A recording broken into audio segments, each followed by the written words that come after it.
Hello everyone, how are you doing? This is MD Tech here with another quick tutorial. In today's tutorial, I'm going to show you guys how to find or locate your Instagram account's creation date. So this should hopefully be a pretty straightforward process here, guys. And without further ado, let's go ahead and jump right into it. So all you have to do is sign into your Instagram account and select your profile icon in the bottom right corner to open up your profile page. Select the little hamburger icon now in the top right.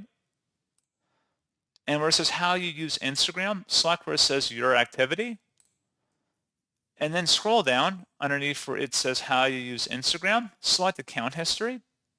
Where it says newest to oldest, click the drop down and then select oldest to newest, and then it will actually tell you what the creation date of your account was because that'll be the oldest piece of activity that'll be listed here.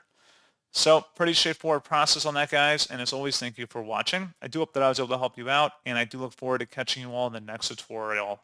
Goodbye.